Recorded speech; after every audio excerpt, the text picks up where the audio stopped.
여러분 안녕하십니까. 시골교회 출석하는 평신도 복음전도 사역자입니다. 오늘 메시지 제목은 십자가 순교 의미에 대한 내용으로 한번 구성해 봤습니다. 제목은 이렇게 붙였습니다. 예수님 입장에서 십자가 순교의 정확한 의미와 자유의사 결정 권한과 구원파적인 믿음. 십자가 의미를 잘못 해석하면 구원파적인 믿음을 가지게 됩니다. 상당히 위험하죠.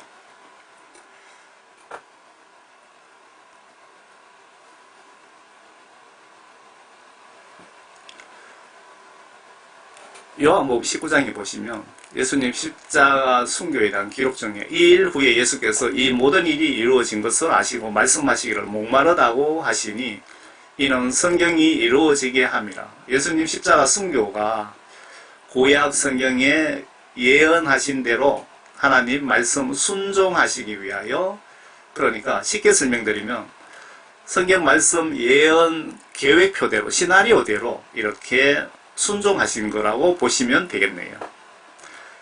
식초로 가득 찬 그릇이 놓여 있었는데 그것이 식초를 해면에 적셔서 우슬초 가지에 끼워 주의 입에 대니라.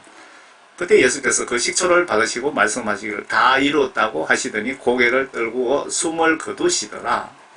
십자가 순교를 끝으로 예수님께서 이 땅에 하나님 아들 신분으로 이 땅에 오셔서 하셔야 될 모든 일을 마무리하셨다, 그 뜻으로 보여집니다. 여러분들은 어떻게 생각하십니까?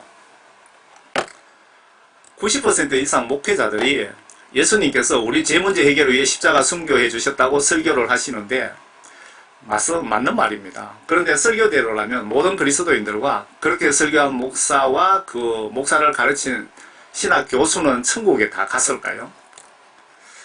참고로 국내외 천국 지옥 간증을 보시면 극소수가 천국에 간답니다. 이유가 뭘까요? 90% 이상 목회자들이 예수님께서 우리 죄 문제 해결을 위해 십자가 순교해 주셨다라고 하셨는데 왜 천국에 가는 비율은 3%도 안 되느냐 이겁니다. 이거 심각하게 한번 따져봐야 되거든요. 잘 살고 배부른 국가 기독교인들 천국 가는 비율은 극소수고, 반대로 가난하고 교회 박해가 심한 국가는 순교 가고 비율도 높고 천국 가는 비율도 선진국 비해 훨씬 높은 것 같습니다. 아마 구약시대 우상이 신약시대, 지금 현재 우리 시대에 넘어오면서 사탄이 돈과 재물로 우상을 바꾼 것 같습니다. 위에 예수님 우리 죄 위에 십자가 순교했다라고 설교하시는 목회자들의 설교를 믿고 믿음 생활한 그리스도인들은 모두 천국에 갔을까요? 그 목회자 말씀이 틀린 것은 아닌데 우리 목회자들 그 설교 주장이 틀린 것은 아닙니다. 그런데 50% 정도만 전하고 더 중요한 50%는 빼먹고 전한 것 같습니다. 십자가 순교가 신구약 통치 방식의 전환점이 되었다고 보시면 틀리지 않을 것입니다. 예수님 십자가 순교의 여러 의미들 중에 영혼 구원에 대한 부분을 좀 살펴볼까요? 한마디로 요약드리면 예수님 믿고 성경 하나님 말씀과 성령으로 다시 태어난 거듭난 구원받은 천국 생명책에 이름이 있는 자들만 천국 갈 수 있게 영적으로 천국 가는 길을 만들어 주시기 위해 예수님 십자가 순교해 주신 것입니다. 쉽게 설명드리면 예수님 십자가 순교의 뜻은, 의미는 예수님 믿고 구원받은 자들을 천국으로 가기 위한 영적 길을 만들어 주시기 위하여, 십자가 다리를 놓아 주시기 위하여 십자가 순교해 주셨다, 이렇게 보시면 틀리지 않습니다.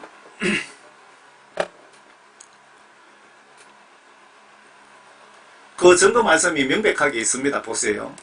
예수님 십자가 순교로 천국 가는 영적 길이 만들어졌고 구약시대 구원받고 죽은 자들이 천국 갔다고 명백히 아래에 기록되어 있습니다. 반대로 십자가 순교가 없었다면, 예수님 십자가 순교가 없었다면 이들이 아직 지하에서 대기 상태였겠죠. 마태복음 27장 50절 보세요.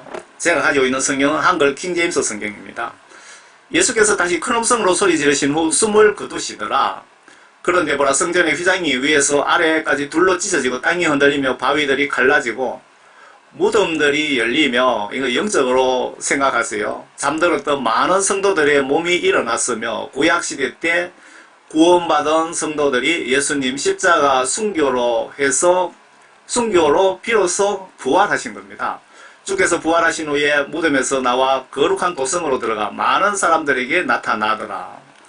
백부장과 그와 함께 예수를 지키고 있던 사람들이 지진과 그 일어난 일들을 보고 크게 두려워하며 말하기를 참으로 이 사람은 하나님의 아들이었도다 라고 하더라. 예수님께서 십자가 순교하심으로 해서 천국 가는 길이, 없던 길이 만들어졌다, 이렇게 보시면 맞고요. 그리고 십자가 순교하심으로 해서 예수님 믿고 예수님께 구원 성령 받으신 분들만 천국 갈 수 있는 길이 만들어졌다, 이 말입니다. 십자가 순교했다고 구원받지 못한 사람들이 천국에 갈 수 있는 것은 아니라는 뜻입니다. 다들 대부분 구원받았다고 착각하고 십자가 의미를 잘못 전함으로 해서 많은 분들이 회개를 놓치게 되고 회개할 필요성을 못 느끼고 회개가 없으니까 구원받을 수도 없고 다들 지옥 가는 겁니다. 십자가 의미가 정말 정확합니다. 정확하게 전해야 될 의무와 책임이 모든 목회자들에게 분명히 있다고 보여집니다. 제가 전하는 거 이것도 예수님 보시기에 완벽하게 전하는 것은 아닐 거라고 저는 보여집니다. 예수님 십자가 순교 의미를 잘못 전하면 많은 이단들이 생산되는 것 아닌가요? 목회자들이 십자가 의미를 잘못 전하거나 빼고 전하면 양떼들 왕창 지옥으로 쏟아지는 것 아닌가요? 신학교에서 목회자들 신학생에게 잘못 전하는 주범이 역으로 추적해 보시면 존 칼빈입니다. 존 칼빈 구원 이론은 예정론, 즉 예정된 자는 죄를 지어도 무조건 천국 간다는 이론이 칼빈 구원파 이론입니다. 어떤 구원파 주장은 큰 죄만 안 지으면 천국 가는데 아무 문제 없다고 주장하던데요. 칼빈 5대 교리는 예수님 입장에서 보시면 분명히 반성경적입니다. 반성경적이라고요. 칼빈 5대 교리가 성경에 반하는 논리다 이거죠. 왜 신학교에서 예수님 교리를 안 가르치고 인간 칼빈 교리를 가르쳐서 현지국 목사들을 통하여 양떼들 95% 이상 지옥 가게 만들까요? 현재 90% 이상 교회 목사 설교에 회개와 말씀 순종이 자취를 감춰버렸습니다. 천국 지옥 영원 심판과 밀접한 회개, 성령, 말씀 순종 무시하는 목회자들이 구원받은 자들일까요?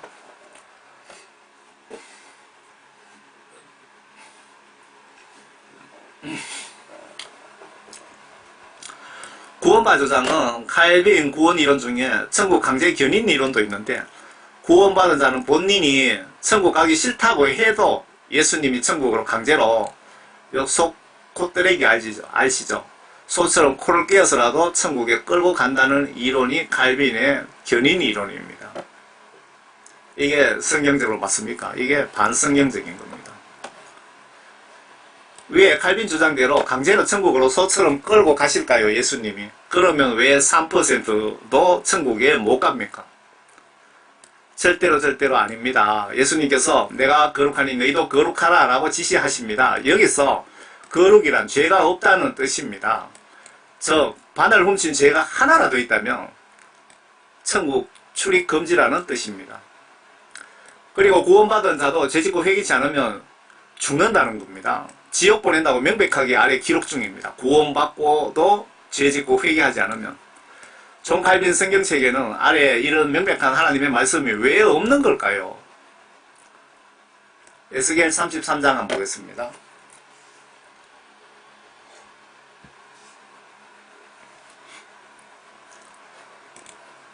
그러므로 너 인자야, 내 백성의 자손들에게 말하라. 의인의 의인은, 여기서 의인은 구원 성령 받은 분을 의인이라고 합니다. 의인의 의인은 그의 허물의 날에 허물 죄 짓다 날에 그를 구해내지 못할 것이라. 악인의 악에 있어서는 그가 자기 악에서 돌이키는 날에 그것으로 인하여 쓰러지지 아니하리니 의인도 그가 범죄하는 날에는 그의 의로 인하여 살 수 없을 것이다. 구원받은 성도 목사도 죄 짓고 회개하지 않으면 지옥 보내겠다 그 말 아닙니까? 구원받은 목사 할아버지라고 해도 죄 짓고 회개하여 예수님께 죄사함 받지 못하고 임종하면 100% 지옥 보내신다는 뜻입니다. 그런데 알면서도 지은 죄는 회개가 불가능하다고 하는데 여러분 그래도 금식하며 애타게 진실로 기도하시면 용서해 주시지 않으실까요? 13절에 내가 의인에게 그가 반드시 살리라고 말하였는데도 그 자신의 의를 신뢰하고 죄악을 저지르면 그의 모든 의는 기억되지 아니하고 그가 저지른 그의 죄악으로 인하여 그가 죽을 것이다. 예수님 입장에서 여러분들이 구원성령 받았더라도 구원성령 받고 정말 의로운 일을 많이 11조를 1000억을 하고 교회 봉사를 100년을 하고 그래 했다 치더라도 그의 모든 의는 예수님께서 기억하지 않겠다. 그가 저지른 그의 죄악으로 인하여 그는 지옥 갈 것이다. 그 뜻 아닙니까? 칼빈 교리가 맞습니까? 구원파 교리 맞습니까? 십자가 의미가 왜 이렇게 중요한지 이해가 가십니까? 이 말씀은 구원파 칼빈 교리의 추종자들에게 경고를 보내는 것 같습니다. 14절에 다시 내가 악인에게 말하기를 너는 반드시 죽으리라고 하였으나 만일 그가 자기 죄에서 돌이켜서 합법적이고 옳은 것을 행하면 여기서 돌이키다라는 것은 돌아오다 회개하다 그 뜻이죠. 만일 그 악인이 저당물을 되돌리고 그가 감탄한 것을 다시 주며 생명의 규례들대로 행하고 죄악을 행하지 아니하면 그는 반드시 살고 죽지 아니하리라. 회개를 하되 성경 말씀에 입각해서 올바로 회개를 하신 분은 지옥에 보내지 않고 살려주시겠다고 약속을 하시네요. 그런데 회개 방법 또한 중요합니다. 그가 범한 그의 죄들 중 아무것도 그에게 언급되지 않을 것이며 그는 합법적이고 옳은 것을 행하였으니 그가 반드시 살리라. 그런데도 내 백성의 자손들이 말하기를 주의 길이 공평하지 아니하도다 하는도다. 그러나 그들로 말하면 그들의 길은 공평하지 않도다. 예수님 입장에서 내가 이렇게 공의의 정의의 하나님으로서 정확하게 법을 집행하는데 이스라엘 민족은 공평하지 않다고 주장을 하는데 그러나 나는 법대로 공의와 정의대로 하나님 말씀 헌법대로 공평하게 처리한다 그 뜻이네요. 의인이 구원받은 성도들이 자기 의로부터 돌이키다 죄를 짓다 죄악을 저지르면 그가 그것으로 인하여 죽을 것이다. 구원성령 받은 자도 죄 짓고 회개하지 않으면 죽을 것이다. 지옥에 갖다 집어넣겠다 그 뜻입니다. 그러나 만일 악인이 그의 악에서 돌이켜 합법적이고 옳은 것을 행하면 그는 그것으로 인하여 살리라. 회개하면 살려주신답니다. 여기서 회개는 예수님의 기준, 성경 시각에 맞도록 회개가 필요합니다. 회개하는 방법 또한 정말 중요합니다. 그냥 사람 몇 명 때려 죽여놓고 예수님 죄송합니다. 십자가 보혈로 씻어주세요. 아멘 감사합니다. 이렇게 하면은 여러분 죄가 용서되었을까요? 아니죠. 예수님 기준에 맞게 성경 시각에 맞도록 회개가 필요하다 이 말입니다. 하나님께서 노아 홍수 때 약 50억 인류를 다 썰어버렸는데 칼빈 교리에 의한 십자가 의미를 해석 적용하면 칼빈 교리대로 가면은 노아 가족 외에도 많은 구원받은 인간이 있어야 정상 아닌가요? 칼빈 교리대로 구원파들 좀 설명해 보세요.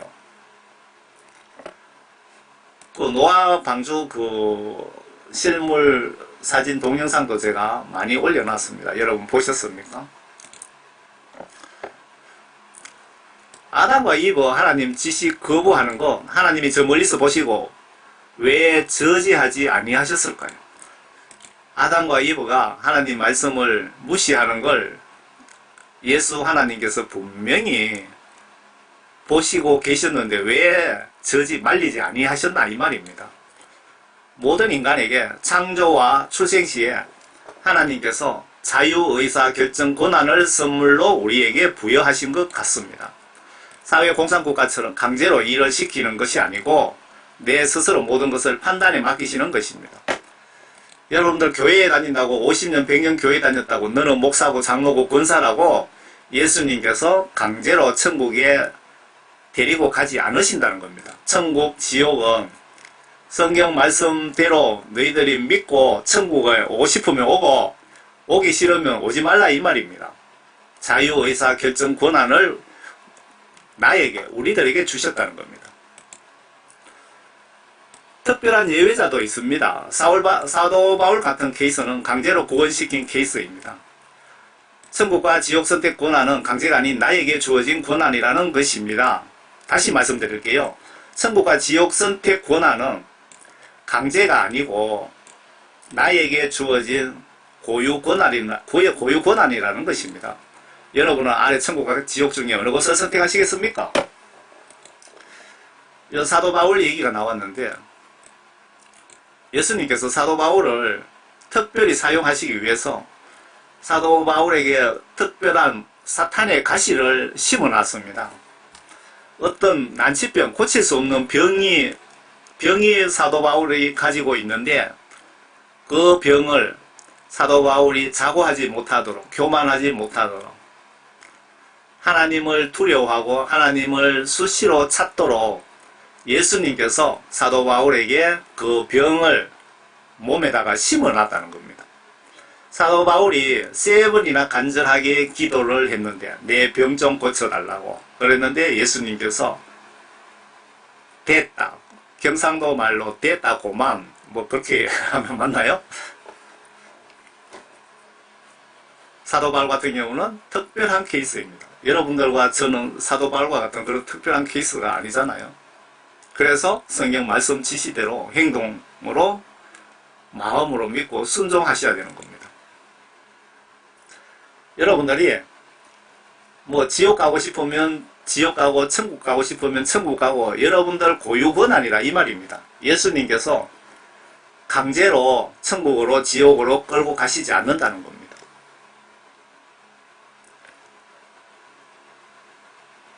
이 뒤에 사진은 이거는 실제 사진입니다.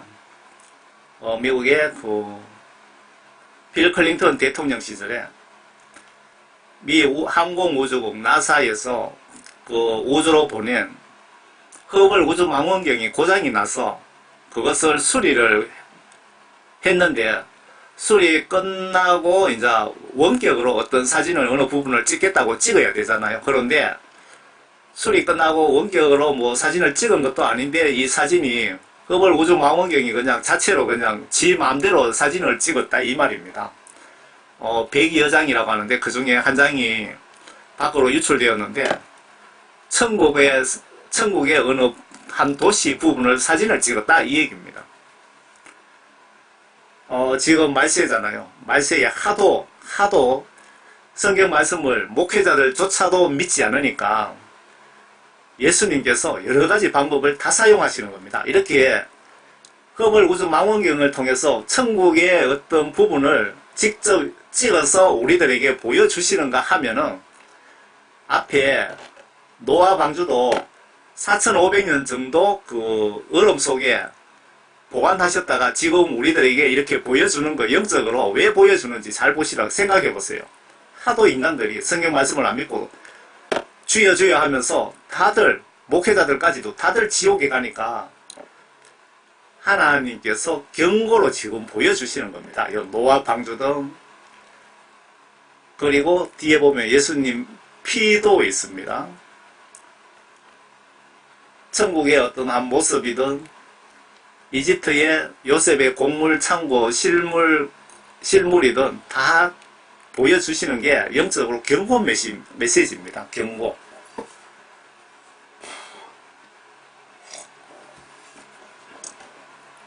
아래 언약궤 발견 여러분 법계 아시죠? 구약 성경에 나오는 십계명 돌판이 들어있는 언약궤 발견, 십자가 6m 아래, 예수님 십자가 6m 아래에 예레미야 동굴에서 발견되었는데, 거기서 마른 피 분석, 예수님의 피로 확인, 아래 이분인데, 로나이어트 박사는 지금, 죽었다고 합니다. 지금 꽤 몇 년 된 것 같은데, 그리고 인터넷 검색해 보니까 그의 부인은 현재 생존 중인 것 같습니다. 요 로나이어트 박사 부인도 요 언약궤 여기 발굴 작업에 직접 요 굴을 파고 들어가서 흙을 푸다 나리고 한 동영상이 있습니다. 이 언약궤에 대해서 궁금하시면 미국에 가셔갖고 직접 이 언약궤를 발굴하신 로나이어트 박사 부인을 한번 만나보시면 아실 겁니다. 직접 작업하는 동영상이고요. 예수님 십자가 기록 보면은 마지막으로 다 이루었다고 하시면서 숨을 거두시면서 지진이 일어나고 막 그랬잖아요. 지진이 일어나면서 십자가를 돌을 파고 이렇게 십자가를 꼽았는데 이 꼽은 부분으로 피가 타고 내려갔는데 지진이 일어나면서 이 바위가 크랙이 간 겁니다. 바위가 금이 가면서 피가 요 밑으로 6m 밑으로 타고 내려가서 6m 밑에 이래 언약궤가 있었다고 합니다. 있었고 그 언약궤를 건장한 천사 4명이 지키고 있더랍니다. 그 간정에 의하면은.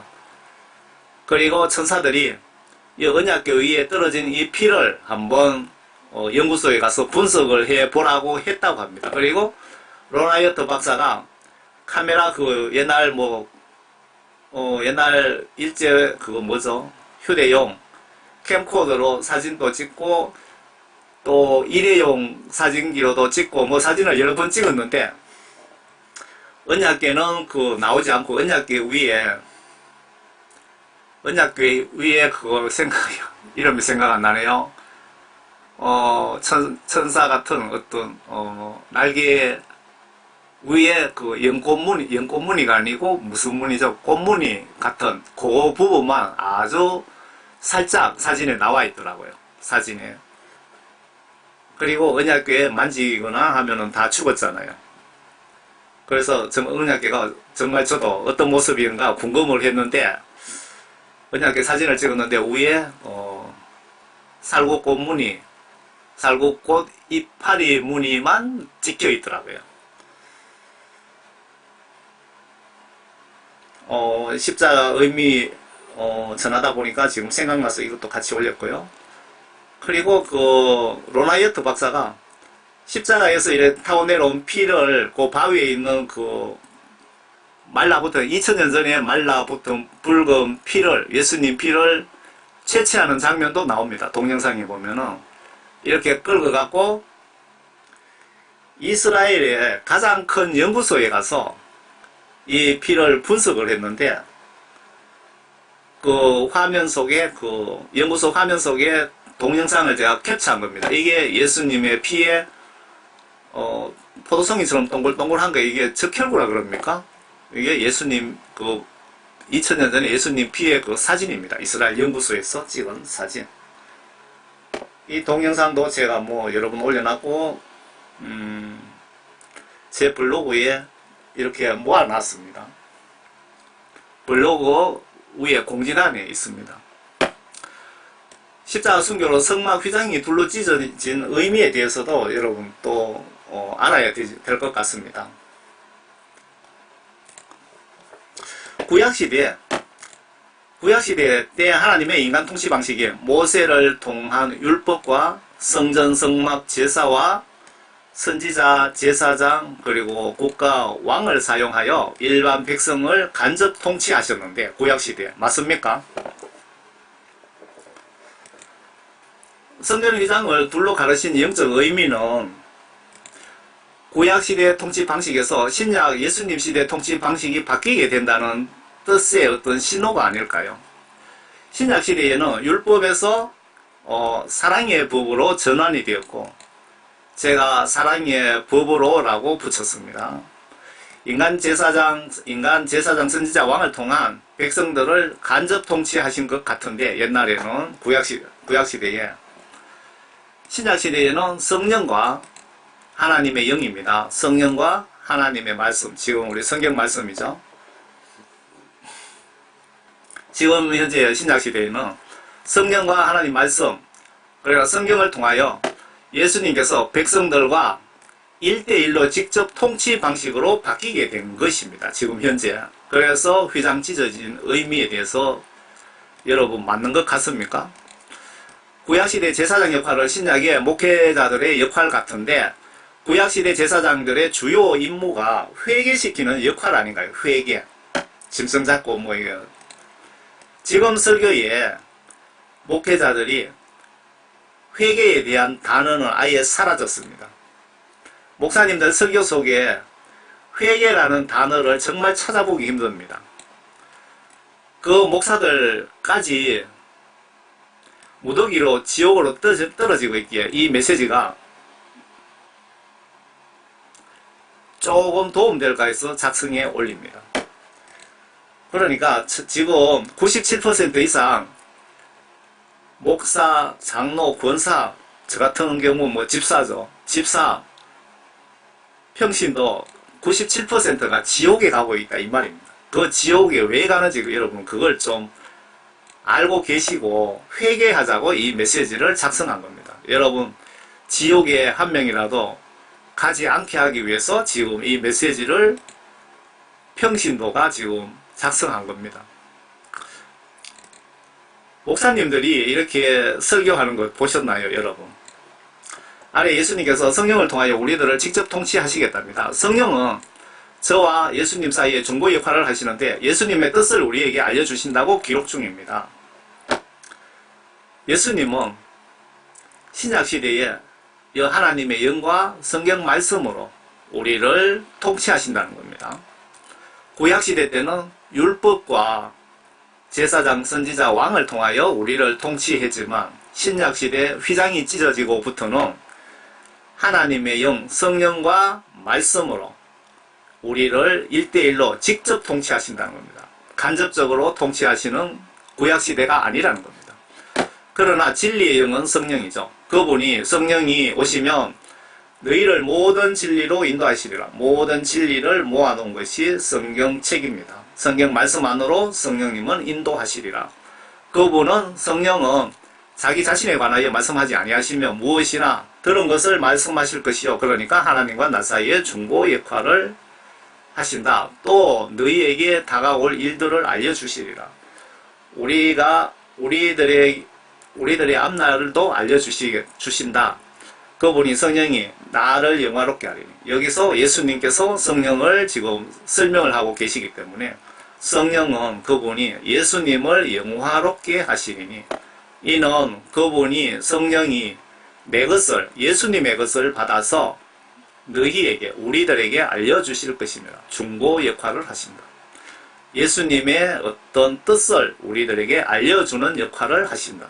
성경 말씀을 통하여 성령님께서 예수님의 뜻을 우리들에게 알려주시는 역할을 하신다. 그 뜻이죠. 아버지께서 가지신 것은 모두 내 것이라. 예수님께서 하나님 아들 신분으로 오셨기 때문에 하나님을 아버지라 표현하신 겁니다. 그리고 아버지 뜻은 다 내 거다. 이것은 예수님께서 내가 천지창조한 직접 하나님이다. 그 뜻이고, 그러므로 그가 성령이 내 것을, 예수님의 뜻을, 명령을 가지고 우리들에게 알릴 것이라고 내가 예수님이 말씀하였노라. 이해가 가십니까? 성전 휘장이 찢어지고 예수님께서 하나님의 말씀과 성령으로 우리를 직접 통치하신다. 직접 다이렉트로. 선지자 왕을 목사를 통해서 우리를 다스리는 것이 아니고 신약시대는 하나님 말씀과 영으로 우리를 직접 다스리신다 이 말입니다. 예수님 십자가 지심으로 영적으로 절차상 하늘과 땅 모든 고난을 영적으로 확보를 하셨다고 합니다. 아래 말씀에. 그러면 예수님 십자가 순교 이전에는 사탄이 땅과 공중 거세를 가지고 있었을까요? 반대로 해석하면 예수님 십자가 순교가 없었다면 모든 고난을 확보하시지 못하셨다는 뜻이기도 합니다. 마태복음 28장에 그때 11제자가 갈릴리로 가서 예수께서 지시하신 산으로 가더라. 제자들이 주를 뵙고 경배하더라. 그러나 몇 사람은 의심하더라. 주를 뵙고 경배하더라. 인사하더라. 절을 하더라. 그 뜻이죠. 그 후에 예수께서 그들에게 오셔서 일러 말씀하시기를 하늘과 땅에 있는 모든 권세를 나에게 주셨도다. 그러므로 너희는 가서 모든 민족들을 가르치고 아버지와 아들과 성령의 이름으로 침례를 주며 아버지와 아들과 성령의 이름으로 침례를 주며 내가 너희에게 명령한 모든 것을 가르쳐 지키게 하라. 보라, 내가 세상 끝까지 너희와 항상 함께 있으리라고 하시더라. 아멘. 예수님께서 이 땅에 오셔서 모든 영적인 의무와 책임을 다 마치시고 가시면서 마지막으로 하신 말씀이 너희 모든 민족들은, 그러니까 지구촌 구석구석에 하나님 말씀을 전하여 한 명이라도 지옥 가는 일 없도록 복음 전하라고 명령을 하셨습니다. 이 명령을 불순종하는 것이 지옥 갈 죄를 짓는 겁니다. 예수님 입장에서 죄라는 것은 예수님이 우리들에게 지시하신 내용을 우리가 행동으로 순종하지 않고 거부하는 것이 지옥 갈 죄라는 겁니다. 그 죄의 영적 의미를 정확하게 아셔야 됩니다. 여러분들 복음 전하고 있습니까? 아니면 선교비를 성의껏 내고 있습니까? 여러분들 교회가 좀 규모가 있다면 선교비를 예수님께 기도해 보시고 선교사들에게 직접 좀 전하는 것이 좋을 것 같습니다. 왜냐하면 큰 교회들이 선교비를 선교하는데 다 사용하지 않고 다른 곳에 유용하는 분들이 많더라고요. 선교비를. 명성교회 같은 경우에는 선교비를 가지고 전국에 부동산 땅을 많이 사놨더라고. 땅 장사하더라고. 명성교회는. 그게 하나님의 뜻일까요? 정반대죠. 십자가 지신 여러 의미들 중에 또 하나, 예수님의 피의 영적 중요성에 대해서 좀 보겠습니다. 히브리서 9장이요. 이제 이런 것들이 그렇게 마련되어 있어서 제사장들이 언제나 첫째 성막 안으로 들어가서 하나님께 예배하는 일을 수행하나, 둘째 성막은 대제사장이 1년에 한 번 혼자 들어가되 피 없이 들어가지 아니하였으니 이 피는 자기 자신과 백성들의 잘못들을 위해 드렸던 것이라. 그러나 그리스도께서는 다가올 선한 것들의 대제사장으로 오셔서 손으로 짓지 아니한 곧 일어난 건물이 아닌 더 크고 더 온전한 성막을 통하여 염소와 송아지의 피로 아니하고 오직 자신의 피로 한 번 성소에 들어가셔서 우리를 위하여 영원한 구속을 이루셨느니라. 구약시대 때 내가 죄를 용서받으려면은 짐승을 4대씩 한 마리씩 잡았습니다. 그런데 신약시대에 오셔서 예수님의 십자가 순교 한 번으로 여러분들이 예수님 믿고 구원받으면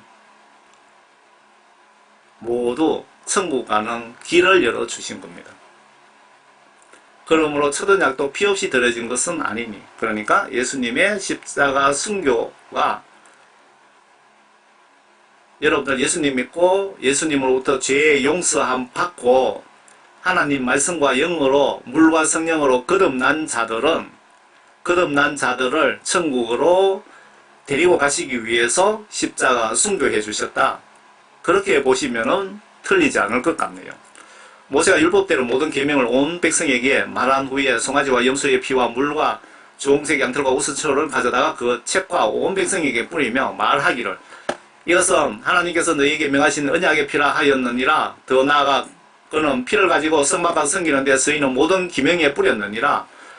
율법에 따르면 거의 모든 것이 피로써 정결케 되나니 피 흘림 없이는 죄사함이 없느니라. 피 흘림 없으면 우리가 죄 용서함을 받지 못한다고 기록되어 있습니다. 뿐만 아니라 제사장들이 해마다 다른 것들의 피를 가지고 거룩한 곳에 들어가는 것처럼 여러 번 자신을 들이실 필요가 없으니 그리하면 세상의 기초가 놓인 이래로 그가 여러 번 고난을 당하셔야 될 것이지만 이제 그는 자신의 희생제물로 드려 죄를 없애려고 세상 끝에 한번 나타나셨느니라. 한번 죽는 것은 사람들에게 정해진 것이고 그 뒤에 심판이 정해진 것 같이 여러분들 죽으면 반드시 여러분들의 모든 행동, 행위, 말, 생각, 꿈속에서 지은 죄까지도 심판 대상이 됩니다. 그래서 오늘 죽을지 내일 죽을지 모르기 때문에 회개 철저히 하셔서 갑자기 죽더라도 천국 갈 준비를 꼭 하시기를 바랍니다. 그리스도께서는 많은 사람의 죄들을 담당하시려고 한 번 들여지셨고, 그러니까 하나님이신 예수님의 피 한 방울 알고 한 방울 하고 구약시대 때 뭐 수천만 마리, 수백만 마리의 짐승의 피하고 어떻게 가치가 같겠습니까? 두 번째는 자기를 바른 자들을 구원에 이르게 하시려고 죄 없이 나타나시리라.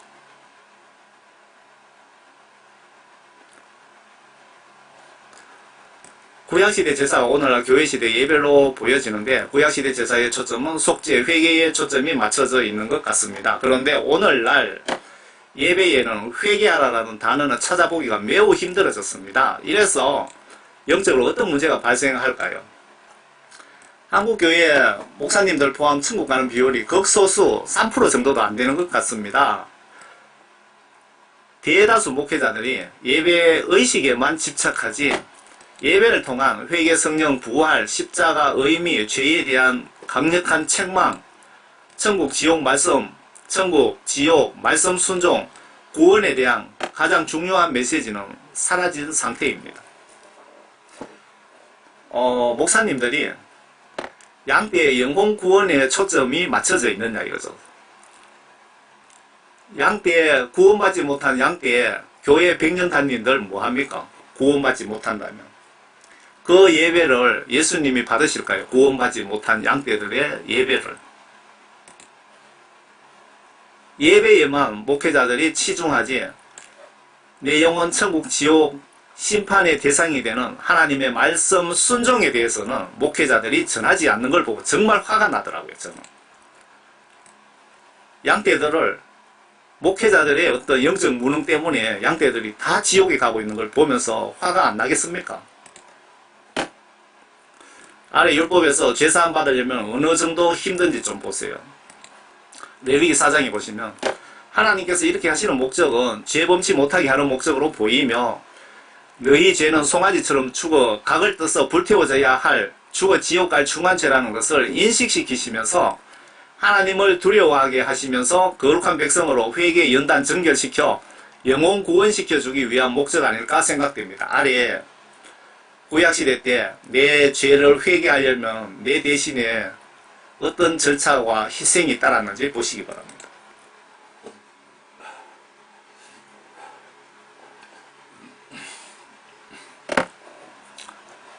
레위기 4장 1절입니다. 주께서 모세에게 일러 말씀하시기를 이스라엘 자손에게 구하여 말하라. 만일 어떤 사람이 무지로 인하여 마땅히 해서는 안 되는 일에 관한 주의 명령을 거역하여 죄를 지어 그중 어떤 일을 어겨 행함으로써 범죄하면 이렇게 할지어다. 요런 죄를 지으면 요렇게 해야 네 죄를 용서함 받고 지옥 가지 않는다 그 뜻입니다. 만일 기름 부음을 받은 제사장이 백성의 죄에 따른 죄를 지으면, 제사장이 죄를 지으면 그때는 그가 범한 자기의 죄로 인하여 흠없는 어린 송아지를 가져와서 주께 속죄제물로 드릴지어다. 그는, 그러니까 죄 지은 그자는, 회개를 원하는 그자는 수송아지를 주 앞에 회중의 성막문에 직접 끌고 와서 그 송아지의 머리에 안수하고, 죄 지은 자가 안수하고 주 앞에서 그 수송아지를 잡을 것이요. 직접 죄 지은 자가 내 대신 그 송아지를 죽이라 이 말입니다. 기름 부음을 받은 제사장은 그 수송아지의 피를 취하여 회중의 성막에 가져와서 손가락으로 그 피를 적셔 성소의 휘장 앞 주 앞에서 7번 피를 뿌릴 것입니다. 그러니까 구약시대 때 제사장들 역할이 영혼 구원을 위한 회개에 이렇게 역할을 했다는 겁니다. 지금 목회자들이 그렇게 하고 있느냐 이 말입니다. 또 그 제사장은 회중의 성막 안에 있는 주 앞에 향제단의 뿔에 그 피에서 약간을 바르고 그 송아지의 모든 피를 회중의 성막 문에 있는 번제단 밑에 쏟을지니라. 또 그는 속죄제물로 드린 송아지의 모든 기름을 떼어낼지어다. 죄 용서함 받으려면 참 일이 엄청 많습니다. 직접 소를 잡아서 기름 뜯어내고 내장을 덮고 있는 기름과 내장 위에 모든 기름과 옆구리에 붙은 두 콩밥과 그 위에 있는 기름과 간 위에 끝풀을 콩밥과 함께 떼어내되 이거 순서대로 해야 되는 겁니다. 화목제의 희생제물인 수송아지에서 떼어낸 것 같이 할 것이요 제사장은 번제단 위에서 그것들을 불사를 지어다. 옛날 성전에는 피비린내가 1년 내내 밤낮으로 진동했겠네요. 그 수송아지의 가죽과 그 모든 고기와 그 머리와 그 다리의 내장과 그 똥, 수송아지 전체를 그는 진영밥, 재버리는 곳에 깨끗한 곳으로 옮겨 나무 위에서 불로 사르되 재버리는 곳에서 그를 살을 지었다. 참 죄 용서 안 받기 이렇게 힘듭니다. 여러분들 지금 죄 짓고 예수님 내 죄 용서해 주세요 잘못했습니다 한마디로 죄가 용서 그렇게 될 것 같으면 지옥에 100명 죽으면 97명이나 지옥에 갈 리가 없습니다. 여러분 회개하는 방법도 성경 말씀대로 하시기 바랍니다. 십자가 순교 목적 디모데전서 2장에 예수님은 모든 분이 구원받기를 바라시며 십자가 순교하신 겁니다.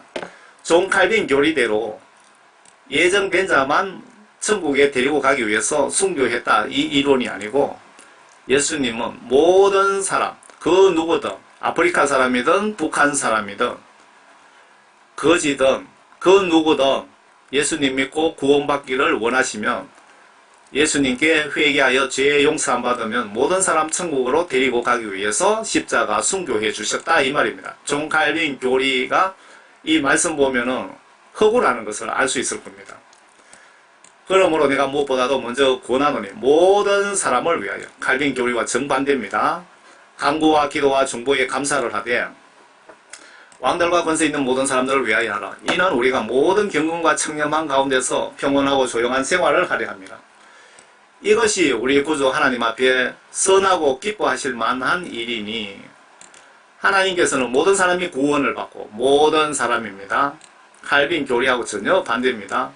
모든 사람이 구원을 받고 진리의 지식에 이르기를 원하노라.